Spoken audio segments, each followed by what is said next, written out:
안녕하세요. 네, 어느새 여름도 끝자락에 다다른 것 같은데요.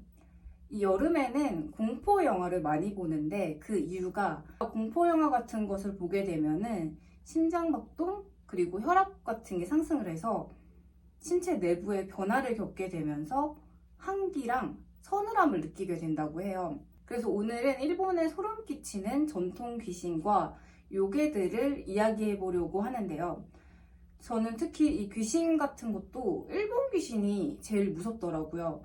예를 들면은 링이나 주온 같은 영화들이 이 다른 나라 귀신과는 차원이 다를 정도로 무섭더라고요. 저는 그래서 어릴 때 이렇게 공포 영화를 볼 때 옆에 이불을 두고 이렇게 무서운 장면이 나오면 뒤집어 썼다가 다시 이렇게 옆에 두고 그렇게 영화를 보곤 했었거든요. 근데 지금 생각해보면은 왜 굳이 그랬을까 그런 생각이 들기도 하는데요. 제가 실제로도 예전에 일본에 갔을 때 엄청나게 소름 끼치는 일이 있었어요.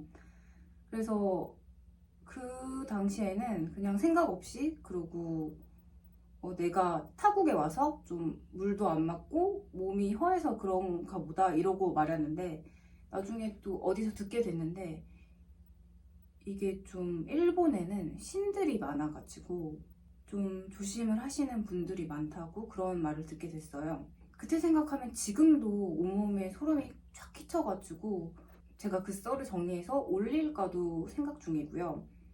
그래서 오늘은 이 일본에 기괴한 귀신들과 요괴들을 몇 가지 소개해 보도록 하겠습니다.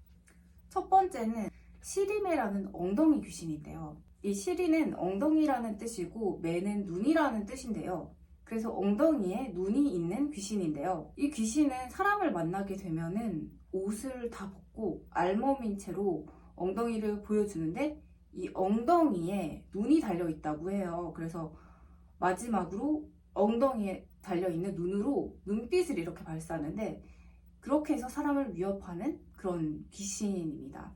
이 바로 두 번째는 가장 괴상한 외형으로 유명한 귀신인데요. 바로 로크로쿰이라는 그런 요괴입니다. 이 목이 쭉 늘어나는 여성 요괴인데 이 로크로쿰이는 낮에는 평범한 인간이지만 밤이 되면은 요괴로 변신을 하는데요. 그런데 특이점은 로크로쿰이는 자신을 요괴라고 생각하지 않는다고 합니다. 그리고 잠을 자는 중 본인도 모르게 목이 늘어나서 멋대로 돌아다닌다고 하는데요. 또 이 로크로쿰이는 얼굴이 엄청 창백하고 새벽에 사람을 목을 감싸고 잡아먹는다고 하는데요. 이 요괴랑 좀 비슷한 부류의 요괴는 누케쿠비인데요. 이 요괴는 이게 목이 늘어나는 게 아니라 목이랑 몸이랑 아예 분리돼가지고 머리가 아예 날아다니는 그런 요괴인데 그리고 사람을 잡아먹는 것도 이전에 말했던 로크로쿠비보다 이 누케쿠비가 오히려 사람을 잡아먹는 경우가 대부분이라고 합니다. 이 마지막 요괴는 도모코모라는 요괴인데요. 아주 오래전 일본에는 아무래도 이렇게도라고 불리는 의사 두 명이 살았는데요. 이 의사 두 명은 명의로 아주 유명했다고 해요. 그래서 이 두 의사가 누가 더 최고의 명의인지 승부를 겨루기로 했다고 하는데요. 제일 먼저 두 사람은 서로의 팔을 잘라가지고 붙이는 대결을 했는데 너무나 완벽하게 흔적도 없이 깨끗하게 붙여서 승부가 도저히 나지 않았고요.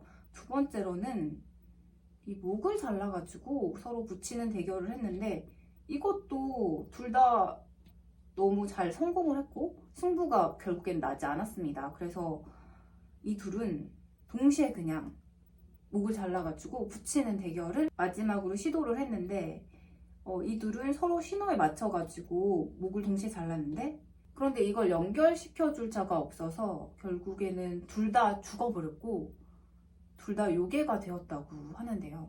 네, 그럼 감사합니다.